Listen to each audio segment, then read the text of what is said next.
Tuhan. Kasih setiamu ya Tuhan. Thank you Tuhan. Terima kasih. Kami punya Bapa yang tidak pernah meninggalkan kami. Makasih Tuhan.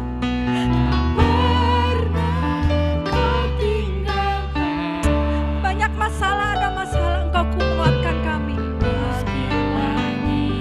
Terima kasih Tuhan. Terima kasih Roh Kudus. Terima kasih Yesus. Thank you Jesus. Terima kasih. Engkau teramat baik bagi kami. Thank you Tuhan. Terima kasih. Terima kasih Roh Kudus. Engkau teramat baik. Teramat baik. Pengorbanan diriku. Angkat tangan kita, katakan oh amin.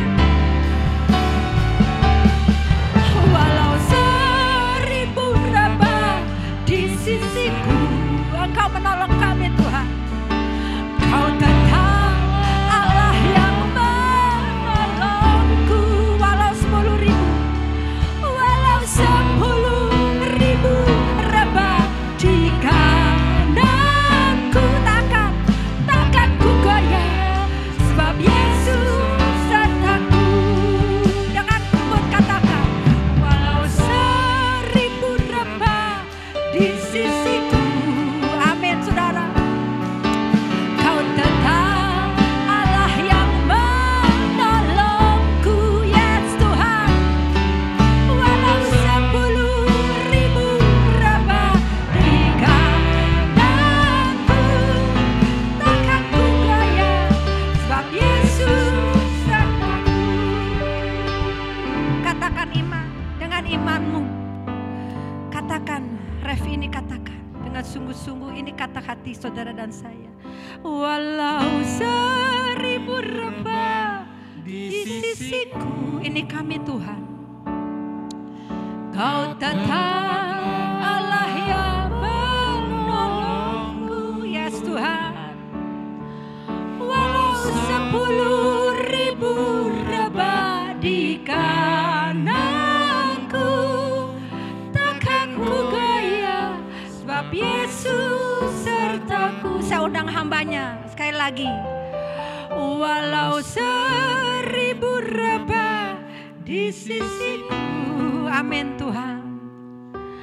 Kau tetap Allah yang menolongku. Amin. Walau 10.000 rabah di kananku, takkan ku goyah, sebab Yesus sertaku. Sekali lagi katakan Walau 1000 rabah di sisiku, Kau tetap menolongku. Walau 10.000 rabah di kananku, takkan ku goyah, sebab Yesus sertaku. takkan ku goyah. Takkan ku goyah, sebab Yesus sertaku. Takkan ku goyah, sebab Yesus sertaku. Haleluya. Haleluya.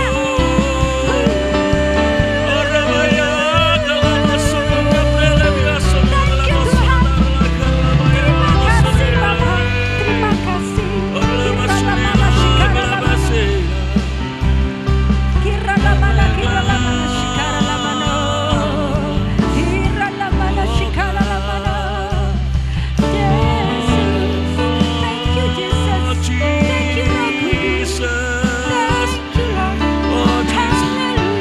Let's worship Him. Kasih. Oh, Engkau Bapa yang more of hebat. you, Engkau Bapa yang Lord, in ajaib. our Tuhan. lives. Haleluya. We need you Engkau yang layak. Engkau yang more than layak. anyone, Disembah. more than anyone, Haleluya. more than Syukur bagi anyone. Engkau Tuhan. Jesus, Syukur bagi kami Engkau. perlu Engkau.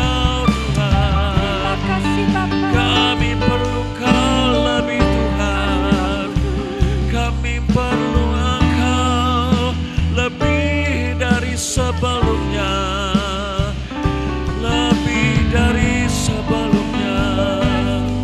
Engkau saja Oh yang God, layak disembah. we need Engkau you saja yang layak more. ditinggikan. We need you Terima more. hormat. We need you more. Diagungkan Tuhan. Terima kasih Bapa. Kami Terima tak kasih Roh Kudus. Terima kasih Yesus. Oh God, Engkau ajaib. Engkau ajaib. Engkau berkuasa Tuhan. we need you more, Lord Jesus. You are the best. Terima kasih. Kami perlu Engkau Tuhan, lebih dari waktu-waktu sebelumnya, lebih dari kemarin, lebih dari kapanpun juga Tuhan. Kami perlu Engkau Tuhan, kami menyadari ketidakmampuan kami Tuhan tanpa Engkau. Kami mau datang kepadamu Tuhan untuk mendapatkan kekuatan dan menghadapi setiap permasalahan kami di depan dan menang Tuhan. Maka semua permasalahan itu akan lari dari hadapan kami Tuhan. Terima kasih Tuhan, hari ini kami mempersembahkan waktu kami, hidup kami Tuhan, mata telinga kami Tuhan, bahkan perasaan kami Tuhan, pikiran kami Tuhan untuk Engkau Tuhan. Terima kasih Tuhan, mampukan kami Tuhan, berikan Roh Kudus-Mu Tuhan dan urapi kami Tuhan. Di dalam nama Yesus kami mengasihi Engkau Tuhan. Amin. Silakan duduk Bapak Ibu sekalian. Thank you Cipopi.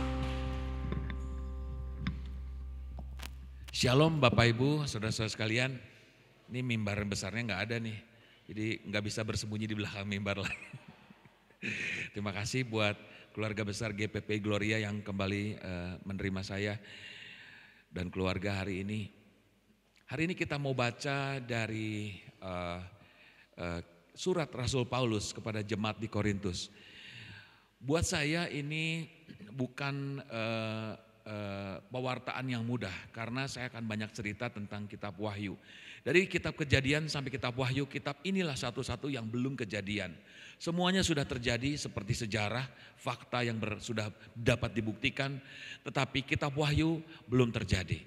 Nah, even a bit belum terjadi ketika masa kesusahan besar tiba belum terjadi. Ya, jadi kalau misalnya ada yang bilang perang Rusia Ukraina ini adalah perang dunia ketiga, berarti nanti bakal ada perang dunia keempat ya. Mari kita baca kisah Rasul 1 Korintus 15 ayat 19. Saya cuplik-cuplik aja ya, soalnya panjang sekali ada 58 ayat. Kita baca cuplik ayat 19 1 Korintus 15 ya, multimedia nanti akan bantu kita. Ya. Sambil menunggu ayatnya, saya mau share sesuatu di sini bahwa seringkali orang berpikir hidup ini adalah hidup yang sedang kita hadapi sekarang. Dan Rasul Paulus pernah berkata bahwa jika Anda berpikir bahwa hidup ini hanya hidup kita yang sekarang nanti kita mati, that's it, Anda adalah orang paling kasihan di dunia. Paulus bilang begitu. Saya ketika pertama kali jadi orang Kristen, saya baca ayat ini, saya nggak heran lagi ya. Karena kalau di agama Buddha mah udah tahu ya ada kehidupan lain setelah kematian teh. Nah ini orang Kristen ya suka berpikir gini lah. Saya nggak mau jelekan saudara saya sendiri, tetapi orang Kristen banyak yang berpikir bahwa Anda lahir, hidup, terus nanti sampai mati, selesai, ya, langsung nunggu waktu, langsung nanti Tuhan datang untuk menghakimi, gitu ya. Memang singkat ceritanya sih begitu. Kemudian kalau misalnya Anda nggak keburu mati, keburu Tuhan Yesus datang duluan, ya, yang akan terjadi adalah orang berpikir kiamat tiba. Ya enggak, orang berpikir hari penghakiman tiba. Itu aja yang digaung-gaungkan tanpa ada pemahaman yang benar tentang firman Tuhan. Ya, jadi kalau mau ketemu saya sekarang-sekarang, nanti Yesus datang mah repot ya. Pasti saya nganter-nganter ke Cibadak, ke KBP, dia mah senang makan saya tahu. Ya, nah life is not seems like it is now. Banyak orang berpikir bahwa hidup itu sekarang seperti ini ya. Tidak ada kehidupan lain. Nah sekarang saya mau cerita dikit aja ya tentang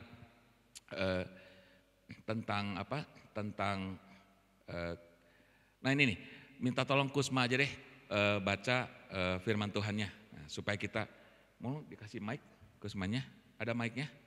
Oh ada, naik aja bro, ya anggap aja kita lagi di kafe nih ya. Nah Kita kan sama-sama buka Alkitab, kupas satu demi satu. Ini mungkin hanya highlight ya, hanya penggambaran saja. Enggak melak-melak di luhur bro. Ya. Ya. Oke, ayat 19, 1 Korintus 15 ayat 19.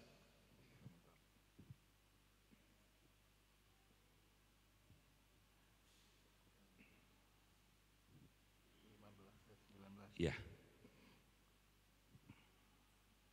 Enak ya, Alkitab itu sudah digenggam tangan, tapi kalau nggak digenggam dibaca ya percuma ya.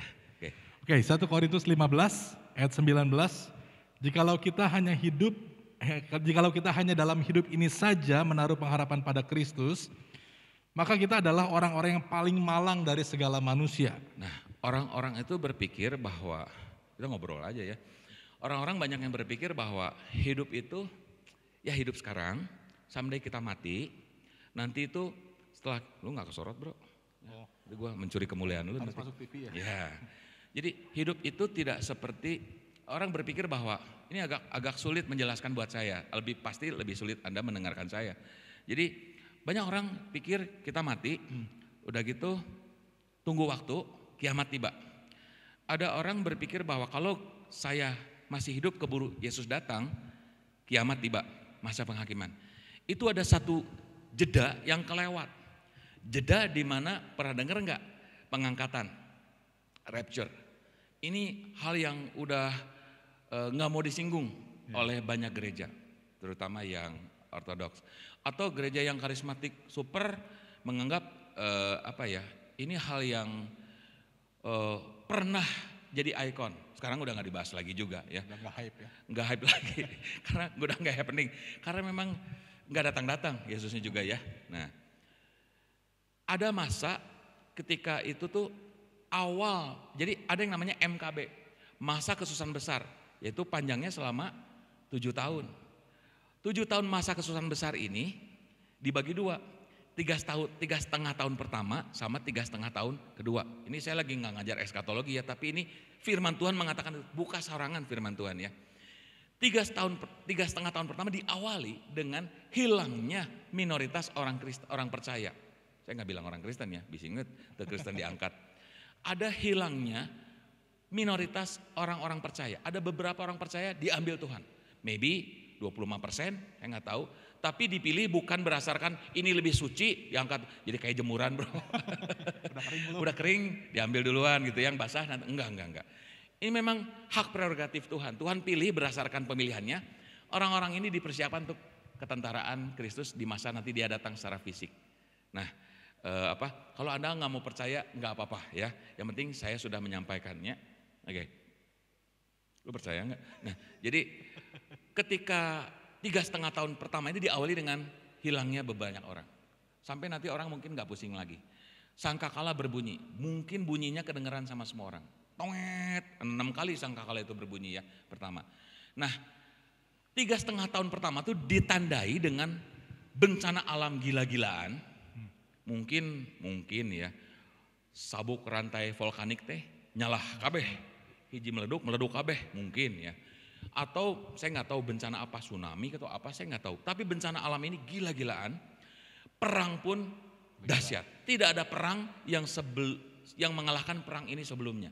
Jadi kalau perang Ukraina Rusia mah kecil, ya. Nah, dan ini yang menjadi tanda banyak orang kelaparan gara-gara akibat bencana dan perang tadi. 3,5 tahun pertama selesai, masuk 3,5 tahun kedua, muncullah yang namanya Satrio Paningit. Orang ini pribadi, orang ini muncul sebagai pahlawan dan dia mulai seperti menolong, mengatur perekonomian, perdagangan. Ini baca di Alkitab ya. Dan orang ini akan menjadi seperti penolong. Tapi di ujung 3,5 tahun dia menolong, jadi ujung tahun ke-7 dia minta disembah. Namanya adalah Antikris. Ini beneran. Anda kalau cek di Google, ketik di Google sabda gitu ya, nanti ada isinya tentang Antikris, muncul di kitab Wahyu banyak ya. Tapi sebetulnya cerita tentang Antikris ini sudah diceritain dari sejak zaman perjanjian lama. Nah, Antikris ini berkuasa. Pada saat itu banyak sekali orang-orang yang gereja-gereja murtad. Gereja itu bicara tentang kita, juga institusi murtad. Ikut pro antikris, tetapi tetap dianiaya dan dibunuh. Percuma. Ya. Kemudian apa ya? Nah ini nanti kalau mau saya kasih ya. Nah, ini pada saat itu yang terjadi juga umat Tuhan dianiaya, ya. Banyak pejuang iman mati martir untuk mempertahankan iman mereka. Tapi Tuhan juga melindungi umatnya Tuhan juga lindungi, ya. Tapi di situ kita bakal lihat orang Kristen beneran sama yang bukan. Karena di Yohanes 14 ayat 14, Yohanes berapa ya? Dikatakan bahwa Yohanes 4 ayat 35 kali ya. Dikatakan bahwa orang Kristen kelihatan dari kasih yang mereka tunjukkan. Kalau kita nggak mengasihi, lu bukan orang Kristen, ya, orang Kristen tuh. Nah kemudian antikris ini jago magic, mereka juga bisa menghidupkan orang mati. Jadi banyak orang percaya bahwa ini jangan-jangan ngaku-ngaku Yesus ya, dia ngaku-ngaku Yesus, dia bisa menghidupkan orang mati. Semua mukjizat yang Yesus lakukan bisa di copy paste, ya. Kemudian, nah para penguasa dunia itu tunduk sama dia, karena kalau tidak tunduk diembargo, bisa diembargo. Kemudian juga secara ekonomi. Nah nanti muncul yang namanya Musa dan Elia. Jadi kalau Anda berpikir Musa teh dihukum Tuhan gara-gara mukul batu keluar cai, ya. Kemudian Tuhan nggak boleh Musa masuk ke tanah perjanjian, itu bukan dihukum. Muncul lagi Musa pas Yesus dimuliakan di atas gunung sebelum kematiannya, itu muncul Musa. Kalau musuhan mah mau dimunculkan. Kemudian nanti muncul lagi Musa dan Elia di akhir zaman, nanti muncul lagi secara pribadi fisik Musa dan Elia. Tapi mereka dibunuh dan mereka akan bangkit kembali nanti, kembali lagi bangkit. Luar biasa nih, ya. Mereka bangkit 2 kali. Nah, kemudian malaikat mengabarkan Injil itu ada di Wahyu 6, malaikat yang mengabarkan Injil. Kenapa? Kita sibuk, ya, sibuk dianiaya. Nah, pada saat ini akan ditandai habisnya masa 7 tahun masa kesusahan besar ini dengan pengangkatan yang kedua. Nah, orang ini diangkat mau ngapain? Bukan diangkat ke surga hilang, enggak, keangkat terbang gitu ya. Karena Yesus juga datang seperti cara dia pergi waktu itu, turun. Jadi akan jadi viral sekali. Kalau ngejelasin zaman ini enak bro. Kenapa? Semua orang pegang handphone. Itu pasti stasiun TV dari SCTV semua sampai Indosiar semua pasti ngeliput itu. CNN pasti sibuk, nggak ada demo-demo diliput. Itu yang diliput itu apa? Ada orang turun dari langit. Ini menarik. Dan semua jadi viral pasti, fenomenal. Pada saat itu banyak orang mulai percaya, ternyata teh benar Nabi Isa teh. Nah, kemudian, nah dia ngapain ke sini? Nah, sekarang saya mau balik ke firman Tuhannya. Kita baca ayat 23. Ayat 23. 23. Tetapi tiap-tiap orang menurut urutannya, Kristus sebagai buah sulung, sesudah itu mereka yang menjadi miliknya pada waktu kedatangannya. Ya, ini ayat 22 sebelumnya tentang kebangkitan. Ya, jadi ini akan dibangkitkan, termasuk Yesus. Ya, orang-orang mati akan dibangkitkan, termasuk Yesus itu akan, ya Yesus sudah bangkit dan dia akan datang. Gitu ya. Ayat 24-nya, nah ini nih menarik sekali, ayat 24. Kemudian tiba kesudahannya, yaitu bila mana ia menyerahkan kerajaan kepada Allah Bapa, sesudah ia membinasakan segala pemerintahan, kekuasaan dan kekuatan.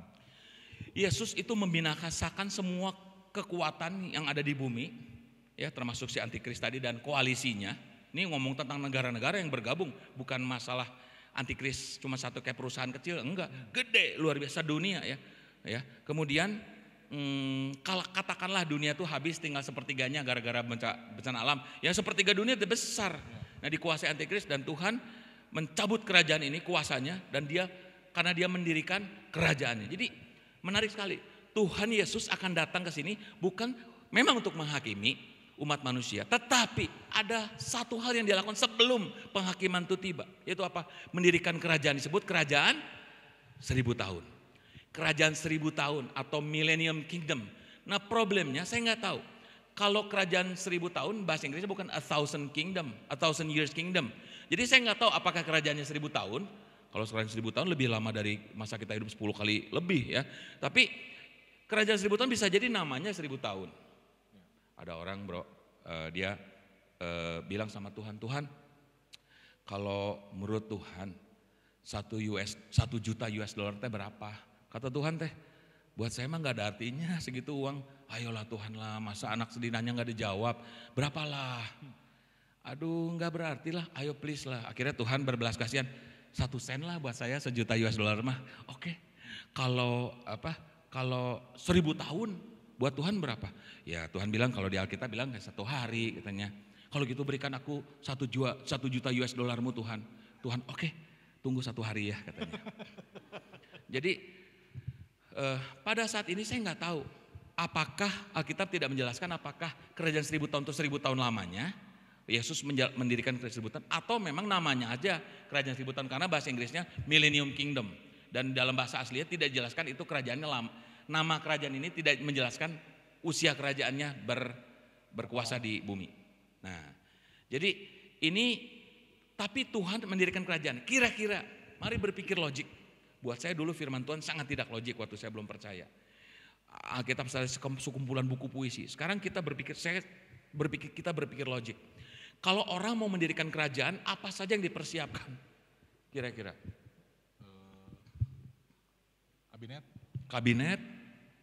Kabinet, kemudian ada ketentaraan juga, ada banyak, ada menteri-menteri, alutsista juga pasti ada ya. Kemudian apalagi kalau pemerintahan itu pemerintahan mulai dari yang tertinggi sampai yang sampai yang terendah ya.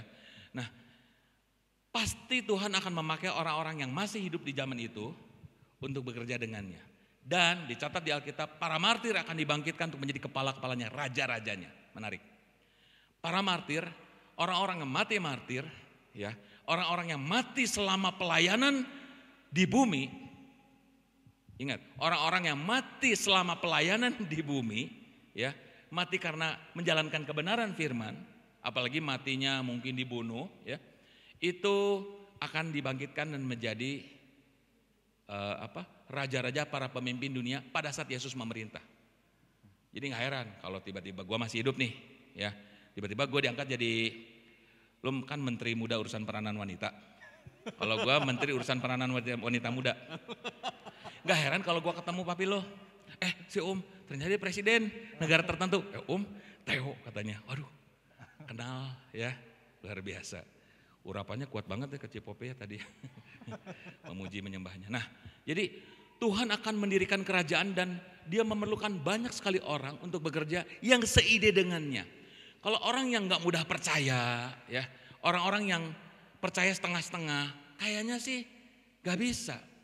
Dari dulu Yesus, saya pelajari di Alkitab, dia selalu bekerja dengan sedikit orang saja yang berkomitmen daripada banyak orang tapi semangat doang. Yang semangat ada masalah kabur. Tapi komitmen ini mati-mati begitu. Ini loh orang-orang yang berani mati ya. Harga mati NKRI. Nah, orang-orang ini punya yang namanya kingdom mentality, mentalitas kerajaan. Dari cara hidupnya orang bisa tahu kalau dia itu cocok dia nggak jadi kandidat orang yang bekerja dengan Tuhan. Masalah kejujuran dalam hal keuangan misalnya. Dipercaya harta dunia ini sama Tuhan ketika dikelola di bumi, korupsi mah beak Anina Safira ge mati ya. Kemudian Anda kalau janji ditepati enggak? Janji ditepati, janji datang, janji bayar, janji apapun ditepati tidak. Kemudian Anda bagaimana cara Anda memperlakukan orang lain? Apakah Anda memperlakukan karyawan itu seperti budak atau apa? Banyaklah, implikasinya banyak sekali. Tapi Anda punya kingdom mentality apa? Tanyakan sama diri Anda, kualitas Anda qualified, adekuat enggak sebagai seorang percaya yang kira-kira bakal enggak kepake nanti ketika Yesus datang. Kalau Anda aja suka kompromi, wah saya rasa enggak mudah percaya firman Tuhan, saya rasa mau bisa kerjasama ya. Bosnya kemana, ini keseret-seret anak buahnya enggak bisa. Ya. Oke. Kemudian jadi Yesus akan memimpin dunia ini, ingat, Yesus akan mendirikan kerajaan, memimpin dunia ini dengan penuh kuasa dan otoritas. Anda tahu bedanya eksusia dan dinamos? Kuasa dan otoritas itu bedanya apa? Kalau otoritas itu adalah kusma pakai misalnya kusma badan segede kusma nih ya. Nyetop angkot. Stop. pasti ditabrak sama angkotnya. Saya ngahalangan batur. Tapi kalau misalnya kecil, badannya kecil, tapi pakai seragam Polri, stop. Pasti truk trailer tronton pun berhenti, betul tidak? Karena apa? Ada otoritas di seragamnya. Otoritas itu menghentikan, bisa punya. Tapi kuasa adalah apa? Ketika orang itu tidak mau berhenti, tidak berhenti, keluar pistol. Itu namanya kuasa. Nah, hal ini dimiliki oleh Tuhan. Saya nggak bilang Tuhan pakai seragam Polri dan pakai pistol, tidak. Tapi dia punya jelas kewenangan dan bisa menjalankan kewenangannya pada saat itu. Nah, jadi Anda berlatih aja lah, kalau Anda diberi kewenangan, sok jalankan dulu kewenangannya dengan baik ya. Apakah ketika Anda diberi kewenangan Anda malas-malasan atau ngomel-ngomel atau apa, saya nggak tahu. Cocok nggak kira-kira saya bergabung dengan pasukan atau pemerintahannya Kristus. Kemudian, tetapi apa yang dilakukan? Ayat 32, kebanyakan orang begini. Jangan-jangan orang Kristen termasuk. Ayat 32 kita baca. Ayat 32, kalau hanya berdasarkan pertimbangan-pertimbangan manusia saja aku telah berjuang melawan binatang buas di Efesus, apakah gunanya hal itu bagiku? Jika orang mati tidak dibangkitkan, maka marilah kita makan dan minum sebab besok kita mati. Marilah kita makan dan minum sebab besok kita mati. Saya waktu kesini tuh saya dengar orang mah lagu, kalau mau ke gereja tuh lagunya lagu Jeffrey Chandra gitu ya. Gua mah dengarnya Metallica ya, Freddie Mercury. Saya dengar, tiba-tiba saya ingat lagunya Freddie Mercury nyanyinya begini. Love me like there's no tomorrow. Hold me in your arms, tell me you mean it. This is our last goodbye and very soon it will be over. But today just love me like there's no tomorrow. Jangan dikeprokin, ini lagu dunia. Hidup teh besok mau berkiamat, sekarang sok kita pesta pora, kita berkasih-kasihan. Kalau enggak besok enggak ada kesempatan. Selalu menuntut untuk dipuaskan diri ini. Me, myself, and I. Orang lain keheula. Saya dulu menuntut. Dan gak heran orang seperti ini akan bilang sama Tuhan, more Lord, more. Bless me more. Doa-doanya juga, saya waktu itu pernah diberkati satu hamba Tuhan, semoga Anda pun kepikiran. Stop begging when you pray. Berhenti mengemis-ngemis saat berdoa. Lord, please bless me Lord. Bless my family, bless my company, bless my house, bless my dog, bless my cat. Stop it. Tuhan sudah janji kok dia memberkati, gak usah diingat-ingatkan lagi, sudah. Tuhan, berkati dia Tuhan. Coba, mau gak belajar memberkati orang? Berkati gerejamu Tuhan. Berkati, coba berdoanya jangan berdoa sendiri-sendiri lah ya. Terus ucapkan doa banyak terima kasihnya lah, bersyukurnya. Karena kalau berdoa banyak kamenta teh. Kalau saya jadi Tuhan, saya akan nunggu kapan selesainya ini mintanya ya. Kalau enggak udah aja lah, sok sini aja daftarnya saya baca sendiri ya. Kasakan Tuhan tidak tahu gitu apa yang kita mau. Nah ini, orang yang berpikir hari ini adalah hari terakhir di mana mungkin besok, jadi gini nih. Gue ngomongnya gini aja lah. Ya. Tadi malam gue naik mobil sama Pauline pulang. Saya bilang sama Pauline, Beb, kalau papa saya aja meninggal umur 78. Gue sekarang umur gocap. Berarti hidup gue teh kalau gue meninggal 78, gue tinggal 28 tahun lagi. Itu teh gak lama Beb. Sebentar 28 tahun teh. Dulu ingat 28 tahun yang lalu aja cepat pisan. Seperti cepat pisan ya. Dulu reuni 25 tahun itu teh udah tahun berapa? Tahun 2018. Sekarang udah tahu-tahu bergeser berapa tahun? 7 tahun? Enggak, 4 tahun coba. Come on. Jadi cepat sekali waktu berlalu, tahu-tahu si Faith umur 11, tahu-tahu dia punya pacar umur 17, di Sweet 17 acaranya, itu cepat sekali. Dan kalau saya berpikir ala orang yang dikatakan di Alkitab, pasti apa? Saya udah gak pikirin begini-beginian, saya pikir nikmati hidup ini. Dan itu terjadi pada banyak orang yang ketemu dengan kami.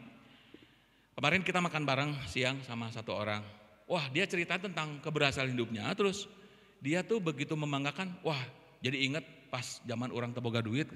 Jadi kesan dia bilang bahwa sekarang mah gue punya duit banyak. Dan banyak orang-orang yang dulunya susah, dulunya mungkin miskin secara ekonomi, pas dapat rezeki banyak, pesta pora. Kapan lagi dinikmati? Nanti besok mati mah gak bisa dinikmati. Come on. Pikirannya cuma untuk itu. Kata Paulus bilang ini orang paling malang sedunia. Dia gak ngerti tentang banyak hal bisa dilakukan. Banyak hal yang bisa dipakai dengan uangnya yang bersifat kekekalan, banyak kok. Ya, sumbang ke Gloria misalnya salah satunya. Ya. Amin. Oke, udah ya beres ya. Gua sampein udah ya. Oke. Nah jadi banyak hal yang bisa Anda lakukan. Tapi orang-orang ini ya gitu, ada yang ya gitu all out, vengeance, balas dendam. Dulu gua susah, sekarang gua nikmati semuanya. Kapan lagi? Jadi begitu saya bilang sama Pauline setiap kali, Beb janji ya, kalau kita suatu saat kaya seperti mereka, ulah melindungi kieu-kieu nya. Jangan, saya nulis 100 hal yang saya inginkan dalam hidup ini. Pengen punya apa, pengen lakukan apa, dan pengen jadi apa. Ada 3. Yang pengen punya apanya banyak saya coret. Kenapa? Lama-lama jadi nggak pengen. Diganti dengan apa yang orang lain pengen, saya masukin di situ.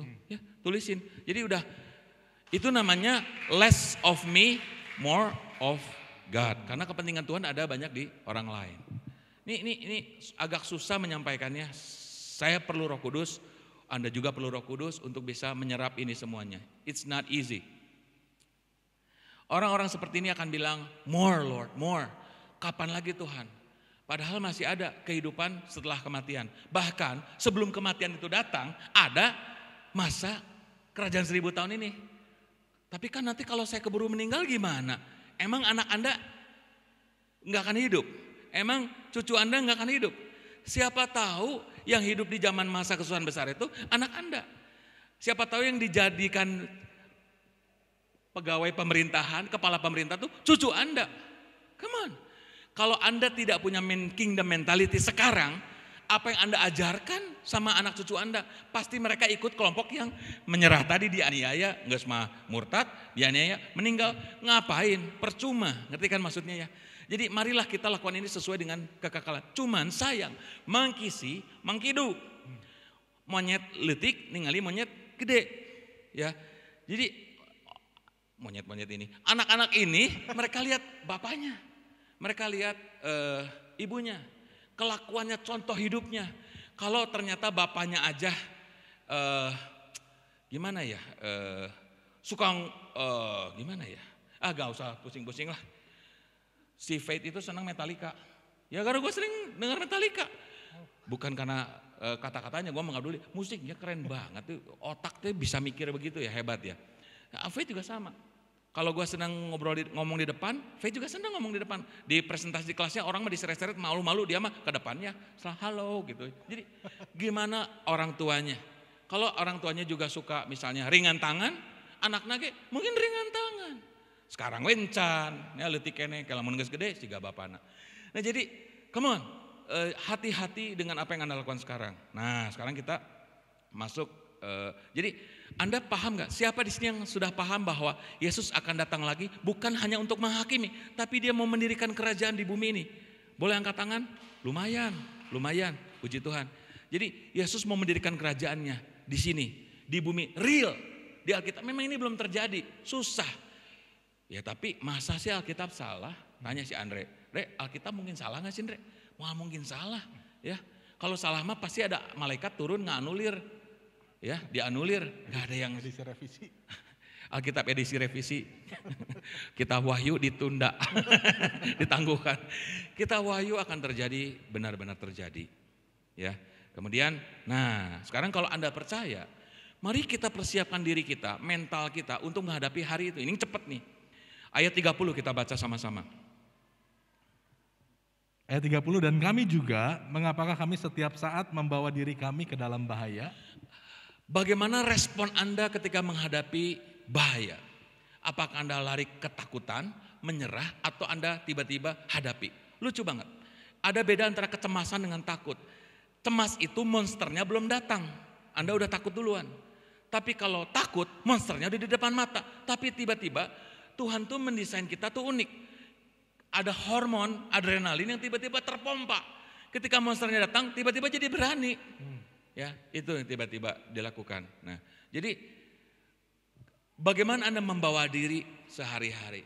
Bagaimana Anda merepresentasikan diri sebagai siapa? Sebagai anak Tuhan atau sebagai bukan anak Tuhan, dalam arti jangan bilang orang bukan Kristen bukan anak Tuhan, bukan ya. itu anak Tuhan yang belum pulang aja ya. Tapi kelakuan itu tidak seperti anak Tuhan yang dipimpinkan anak Allah dipimpin roh Allah. Tidak dipimpin roh Allah, sieun.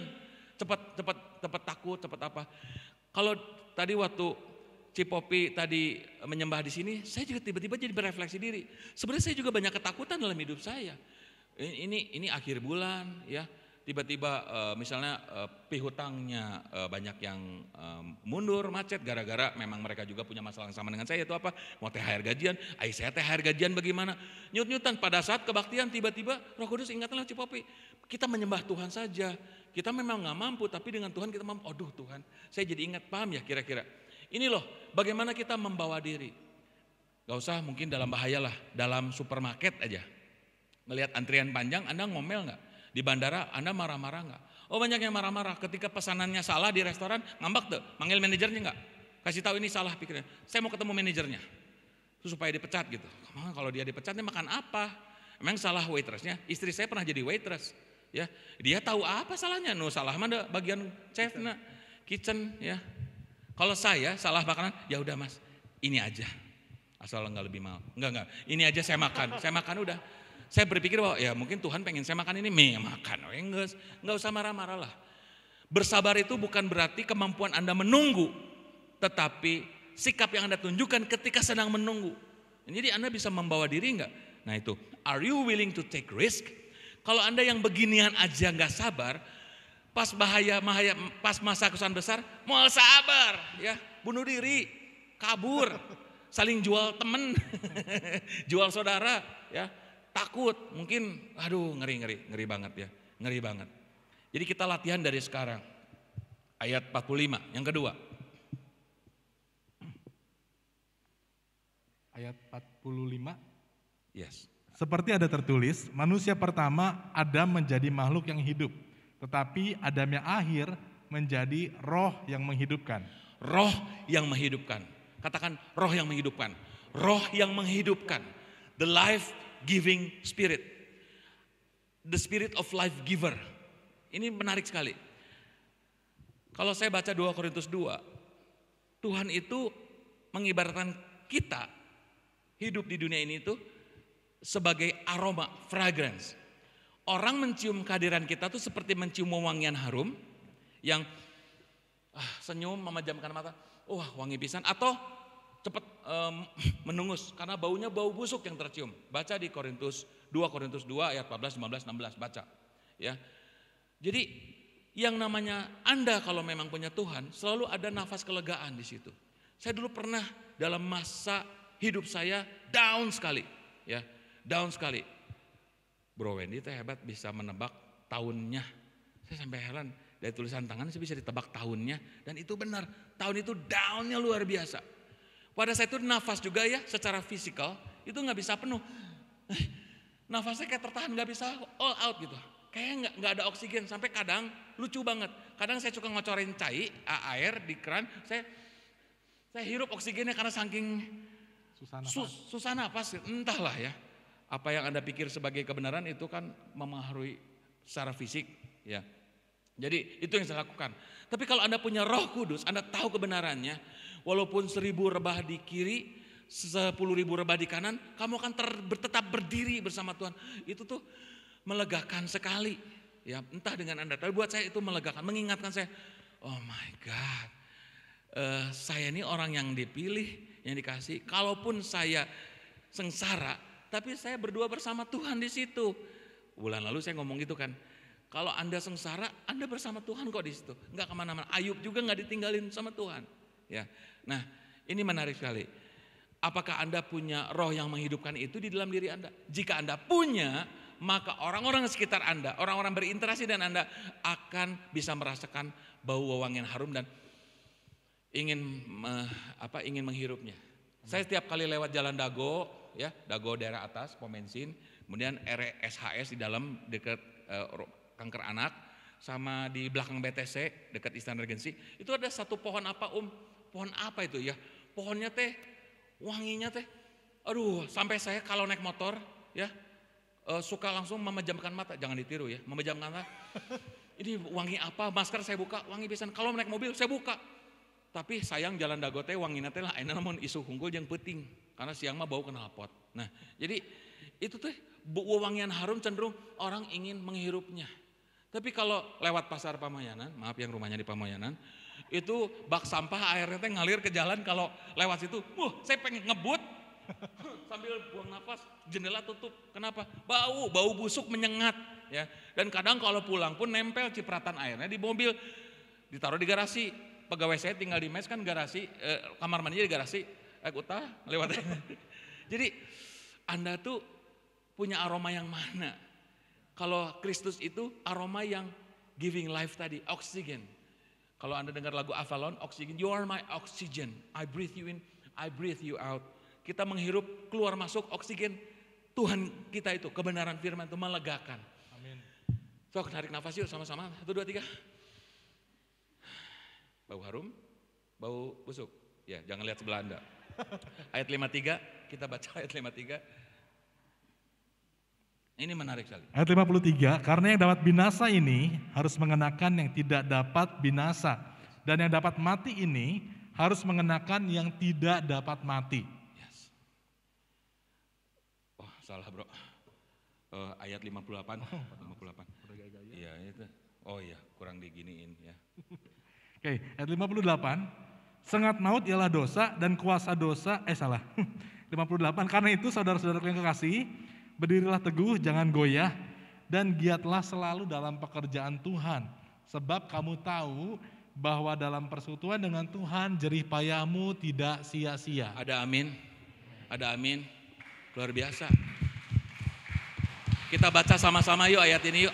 Kita baca sama-sama ini. Kita baca sama-sama ya. 1, 2, 3. Karena itu saudara-saudaraku yang kekasih, berdirilah teguh, jangan goyah, dan giatlah selalu dalam pekerjaan Tuhan, sebab kamu tahu bahwa dalam persekutuan dengan Tuhan jerih payahmu tidak sia-sia. Tidak sia-sia. Surga mah nggak suka kasbon. Surga nggak suka ngutang ya. Dia akan berikan apa. Ya seringkali kan kalau melayani kan suka dibilang besar upahmu di surga ya. Egois itu kalau ngomong gitu ya. Kenapa? Saya juga pengen upah di bumi atuh ya. Nah ini dibilang upah di bumi nih, upah di bumi yang ini. Dan dikatakan giatlah selalu itu dalam terjemahan tertentu dikatakan live your life enthusiastically. Antusias itu berasal dari kata entheos. En di dalam theos itu adalah Tuhan, entheos di dalam Tuhan. Jadi seperti orang yang punya roh Tuhan di dalamnya. Jadi tidak mudah putus asa, tidak mudah menyerah, tidak mencari ya 1 Korintus 13 lah ya, menutupi pelanggaran orang, nggak ngomong yang nggak membangkit-bangkit gitu ya, membawa damai, luar biasa. Kemarin saya bilang sama anak saya ribut di kursi belakang di mobil, saya bilang kalian anak-anak Tuhan bukan? Iya, anak Tuhan itu pembawa damai, bukan ribut, pembawa damai. Sok siapa yang anak Tuhan sok bawa damai, bager ya budak naik sebentar. Nah, kalau Anda bisa seperti ini, Anda punya ini namanya kingdom mentality, mentalitas kerajaan, mental orang-orang yang siap menerima kerajaan Tuhan datang, siap menyambut kehadiran Tuhan, siap diangkat. Kalau nggak diangkat pun siap untuk menemani orang-orang yang nggak diangkat. Mereka juga perlu pelindung, mereka perlu menghibur. Aduh, zaman-zaman itu orang susah sekali.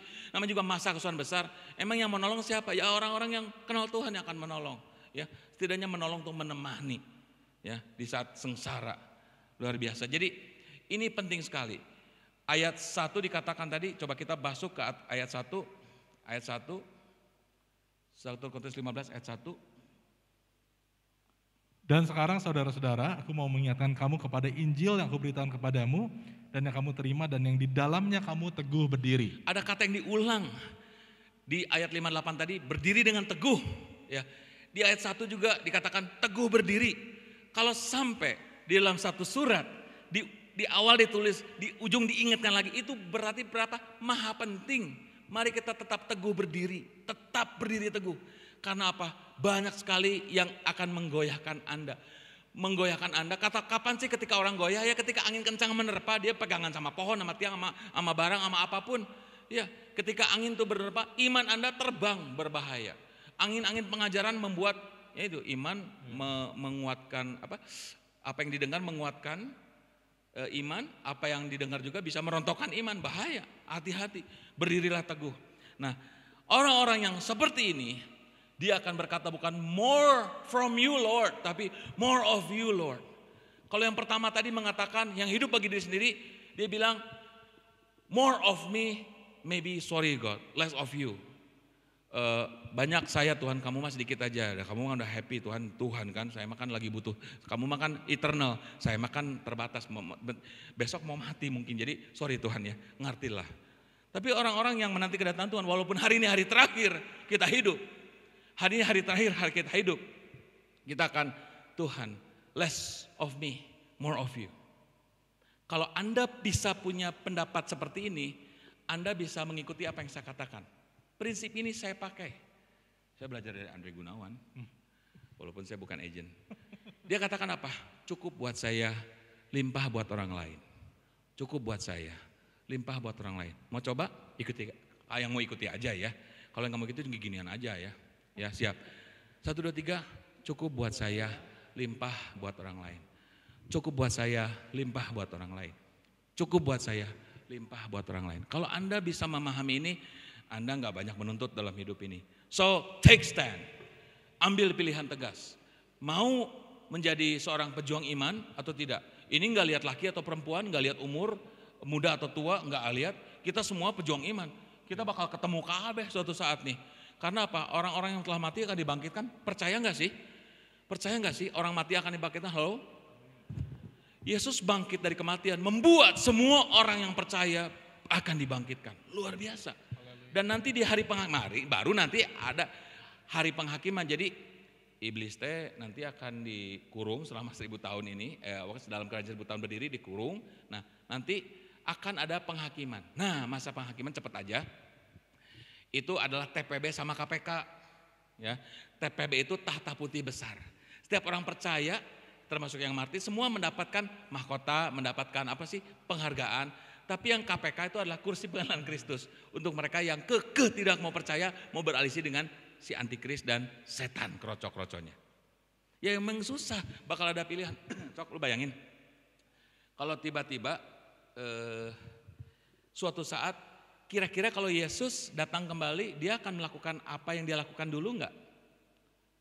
Apakah itu jadi habit karakternya, misalnya menyembuhkan orang sakit, pas lewat dia, sorry ya, lagi sibuk, kerajaan 1000 tahun, enggak, pasti dia akan berhenti. Yesus tuh sering berhenti karena belas kasihan, pasti eureun, nyembuhin orang sakit, ya, bangkit orang mati, pasti. Dan pada saat itu, orang-orang akan lihat, ini teh beneran, masa sih orang gak percaya? Semua lutut bertelut dan lidah mengaku bahwa Yesus adalah Tuhan teh. Bukan hal yang buat saya, bukan yang fenomenal gimana, tapi emang kelihatan kok Tuhan tuh, Yesus tuh hidup, ada, hadir. Masa orang gak percaya, tapi tetap ada orang yang gak akan percaya. Ya enggak lah, itu memang pilihan hidup mereka. Apa yang Anda pilih? Use your affidavit. Saya baca di ayat 15. Ayat 15 kita baca terakhir, 1 Korintus 15 ayat 15, ini ayat terakhir. Setelah itu kita selesai. Ayat 15. 1 Korintus 15 ayatnya ke-15, lebih daripada itu kami ternyata berdusta terhadap Allah, karena tentang Dia kami katakan bahwa Ia telah membangkitkan Kristus, padahal Ia tidak membangkitkannya. Kalau andai kata benar bahwa orang mati tidak dibangkitkan. Ya, jadi ini tentang pemberitaan. Jadi Rasul Paulus dan orang-orang percaya itu punya satu yang namanya affidavit, satu peneguhan yang memberitahu, menyatakan bahwa apa yang mereka sampaikan itu benar. Anak saya lahir di Australia, yang kedua karena Pauline ada permanent resident Australia masih berlaku, jadi lahir di sana. Suatu saat kalau umur 15 aculungkeun ke Australia kan sekolah gratisnya kalau di negeri. Kemudian rumah sakit gratis, KB gratis, dan katanya mau ya supaya nggak jadi anak mama terus lah ya jadi lelaki ya. Nah, tapi dia punya paspor 2, paspor Indonesia sama paspor Australia. Tapi ada yang namanya affidavit. Affidavit itu adalah pernyataan dari imigrasi bahwa ini benar anak ini adalah warga negara Indonesia juga yang lahir di negara sebelah. Ini affidavit. Jadi, tapi affidavit dalam pengertian sebenarnya bukan hanya soal imigrasi, tapi adalah suatu surat pernyataan. Ya, jadi kalau mau minta sumbangan lihat affidavitnya mana, gitu. Pernyataan bahwa ini saya benar. Nah, Anda perlu punya affidavit. yang meyakinkan diri Anda sendiri dan orang lain bahwa Anda itu mengusung sesuatu yang benar. Nah ini peroleh segera afidavitnya. Di mana dalam kehidupan Anda ini Anda akan dapat ketika Anda mau mengupayakannya. Saya tahu ini kasih karunia. Kalau ngomong gini depan gereja tertentu agak susah karena itu gerejanya kasih karunia semua. Tapi memang ada bagian Anda yang perlu Anda upayakan. Anda perlu mendisiplinkan diri untuk menjadi pelaku firman. Setelah itu lama-lama jadi gemar. Kalau sudah jadi gemar, lama-lama biasa. Lama-lama jadi identitas Anda yang baru. Itu loh. Jadi kalau khotbah di gereja ini selalu begitu. Jawabannya ketemu di akhir. Jadi Anda perlu mendisiplinkan diri dengan semua aturan firman Tuhan yang ada dari kitab Kejadian sampai Wahyu. Anda disiplinkan diri, kemudian Anda lama-lama jadi gemar melakukannya. Anda lama-lama jadi biasa dan itu menjadi identitas Anda yang baru. Itulah afidavit Anda. Orang-orang yang dekat sama Tuhan begini, ada iblis yang mau berperkara tanda tanya. Saya nggak yakin, nggak mudah dikerjain. Kenapa? Yang lain masih sibuk nonton film horor, ya takut ngejerit ketika saya itu nggak sejaman naon gitu ya. Kita udah berpikir yang sifatnya kekekalan. Amin. Nah kalau Anda melakukan ini pasti orang-orang yang ada di bawah lingkup pengaruh Anda, baik keturunan Anda secara jasmani maupun rohani, pasti akan terimpartasi dan mengikuti. Sehingga terbentuklah sebuah angkatan yang siap bekerja bersama Tuhan. Siap nggak? Mari kita beri kemuliaan buat Tuhan. Itu loh. Ya, thank you bro. Bro Kusma, thank you banget ini untuk kehadiran saya tempat ini, menyampaikan ini. Pasti beliau juga meneruskan apa yang ayahnya gaungkan untuk menjadi pejuang iman yang sejati, bukan ece-ece, bukan biasa-biasa. Gereja ini itu agak berbeda dengan banyak gereja lainnya. Ini gereja agak sedikit militan. Ngerti gak sih maksudnya? Jadi dalam artian beda lah. Lu lebih ngerti lah jelasinnya. Jadi kita tuh mari kita upgrade kapasitas kita. Ya, jangan melakukan apa yang biasa orang Kristen biasa lakukan standar. Enggak, kita mesti ekstra sedikit ya, extraordinary ya. Tidak dibatasi usia, semua punya peran. Tidak dibatasi gender, nggak ada gender.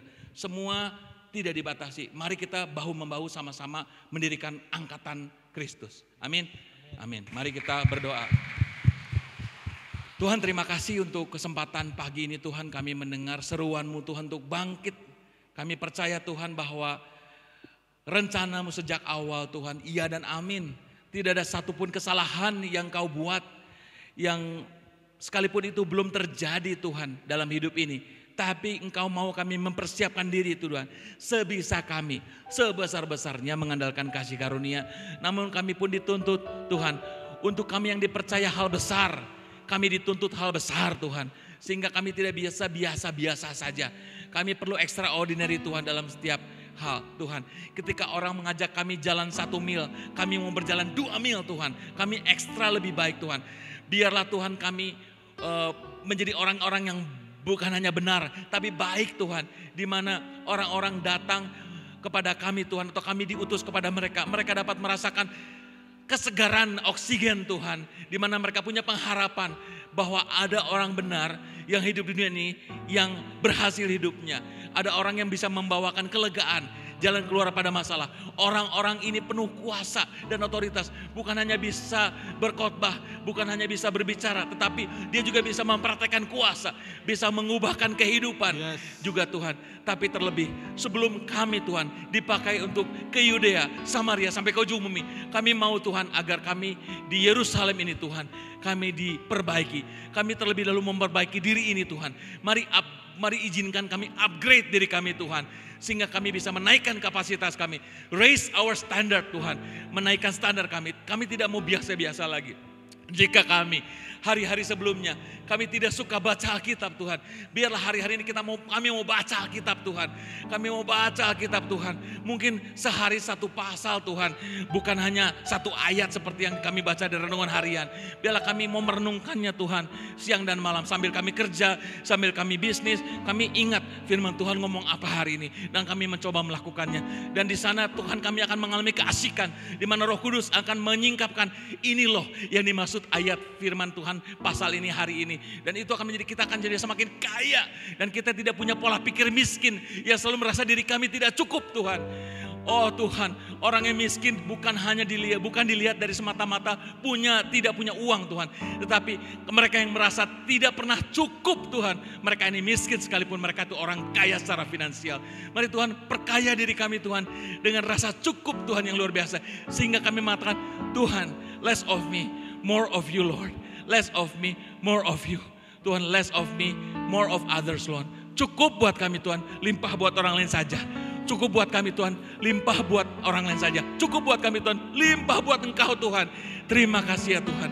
Kami mau berdiri teguh Tuhan, dengan pendirian keyakinan iman kami ini Tuhan. Dan keluar dari ruangan ini, kami percaya di dalam nama Yesus, kami menjadi orang yang berbeda Tuhan dari sewaktu kami masuk. Kami punya semangat, kami punya pengharapan. Dan apapun yang kami sentuh akan jadi emas, akan berhasil Tuhan. Sebab kami tidak sembarang melakukan, tapi kami melakukan dengan hikmat yang dari Tuhan. Pemahaman dari Tuhan, juga kuasa Tuhan. Dan kami minta Tuhan, kami diberi kesempatan, kemurahan-Mu Tuhan, supaya kami punya belas kasihan pada orang lain. Jadikan Tuhan setiap momen dalam hidup kami adalah ajang untuk memenangkan jiwa-jiwa lain Tuhan.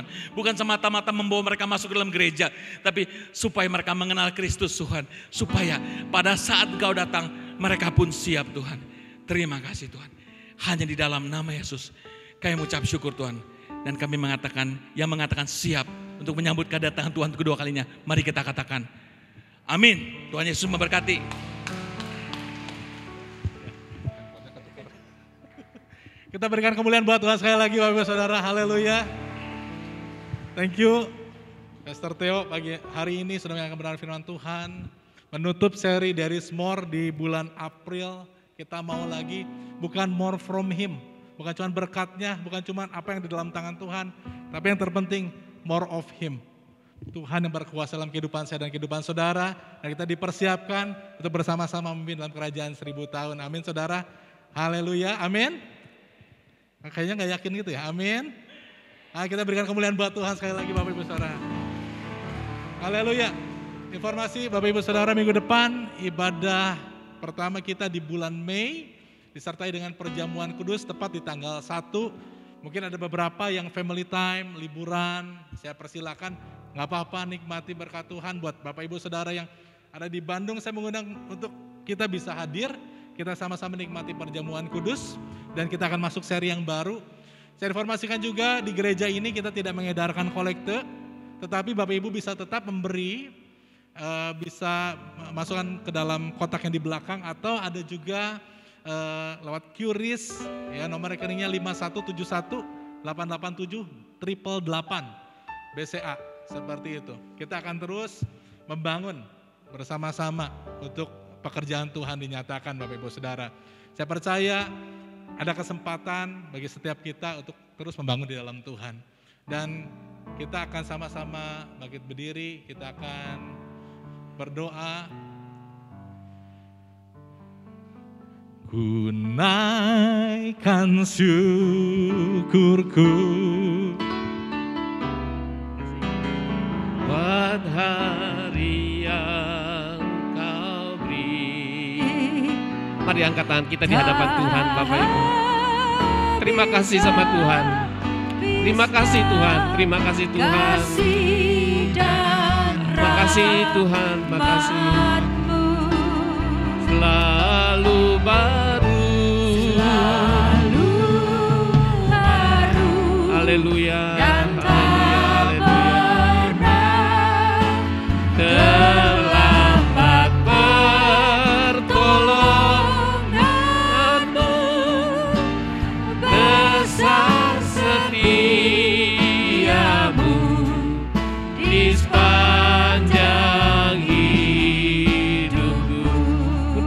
Syukur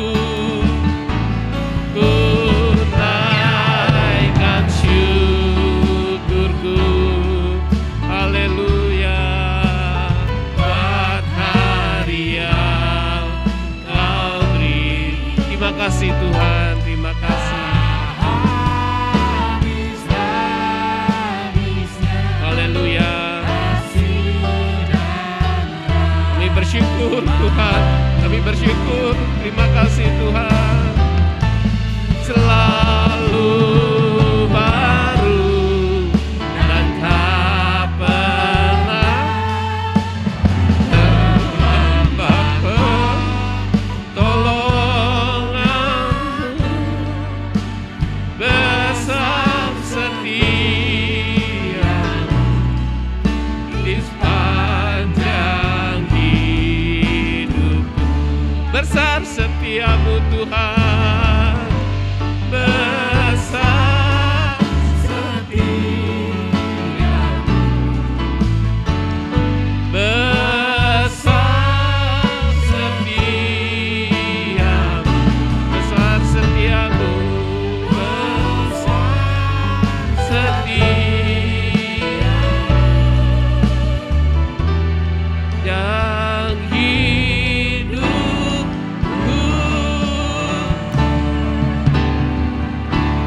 haleluya, kita beri tepuk tangan sekali lagi buat Tuhan. Haleluya. Tuhan, kami tidak bisa berkata-kata lagi, hanya ucapan syukur kepadamu Tuhan. Kami boleh merasakan tiap-tiap minggu Tuhan hadirat-Mu dirasakan di tempat ini Tuhan. Terima kasih Tuhan. Kau sudah pakai hamba-Mu Tuhan berbicara kepada kami Tuhan. Kau berkati hamba-Mu Tuhan. Dan juga berkati jemaat-Mu Tuhan yang sudah mendengarkan firman-Mu. Kami percaya Tuhan Kau sangat-sangat mengasihi jemaat-Mu di tempat ini Tuhan. Terima kasih Tuhan. Dan tolong jemaat-Mu Tuhan, jika mereka menghadapi masalah dalam hidup mereka Tuhan. Jamah yang sakit saat ini dan sembuhkan di dalam nama Yesus. Dan Tuhan tolong mereka yang sedang susah Tuhan, hiburkan mereka Tuhan. Hamba berdoa juga Tuhan untuk salah satu jemaat yang sedang menghadapi musibah Tuhan, kebakaran rumahnya, keluarga Pak Agus Tuhan.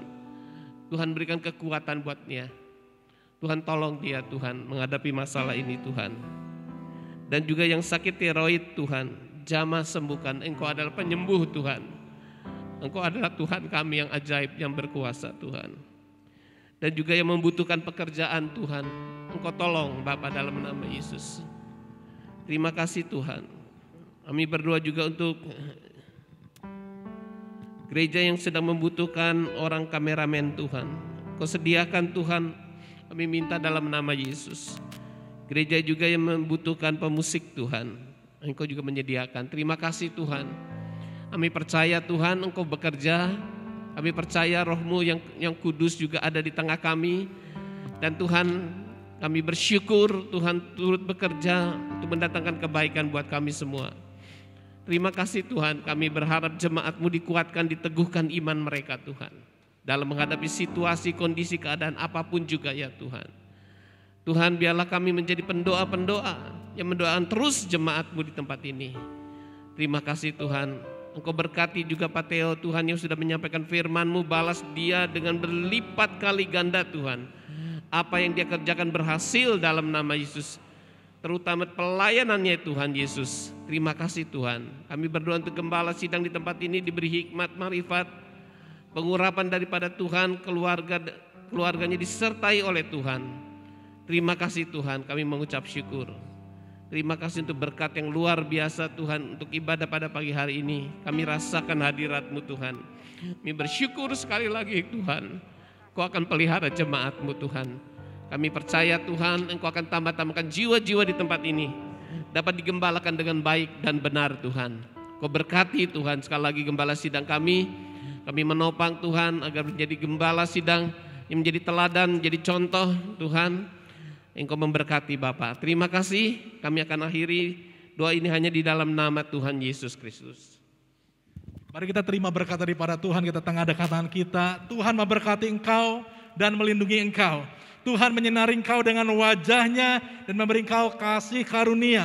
Tuhan menghadapkan wajahnya kepadamu dan memberi engkau damai sejahtera. Terimalah berkat dari Allah Bapa di surga, anugerah daripada Tuhan Yesus Kristus yang sudah menyelamatkan saya dan saudara semua di atas kayu salib, serta persekutuan yang intim, yang manis dan indah, beserta dengan Roh Kudus menyertai kita dari hari ini sampai Tuhan Yesus datang yang kedua kali. Semuanya percaya, sama-sama kita katakan, amin, haleluya.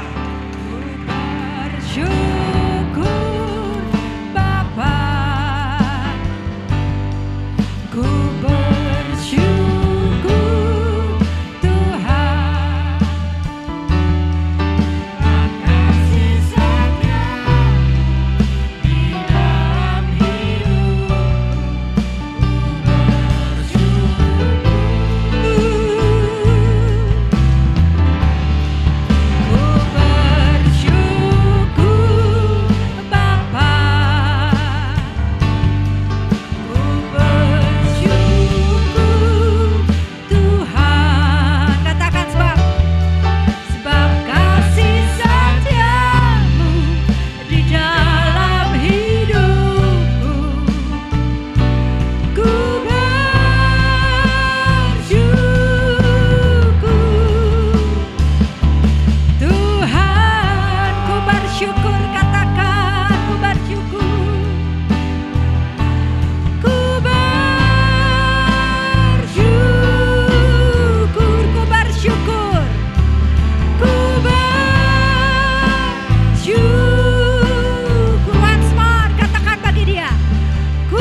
Mom and Dads dan teman-teman semua. Senang sekali hari ini karena mulai minggu ini Kids kembali ibadah onsite loh. Setelah sekian lama ibadah online di rumah.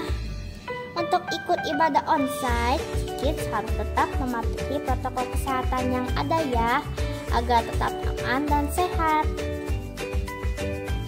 Pertama, sebelum masuk ruangan sekolah minggu, cek suhu tubuh dulu ya untuk memastikan kita semua dalam kondisi sehat.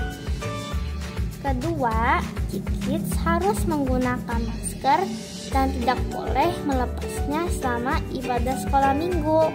Jangan lupa membawa masker cadangan dan hand sanitizer ya. Ketiga, mencuci tangan dengan sabun dan air yang mengalir. Gosok kedua telapak tangan dan punggung tangan bergantian. Jangan lupa gosok juga jari-jari dan sela jari sampai bersih untuk memastikan tangan kita bebas dari kuman.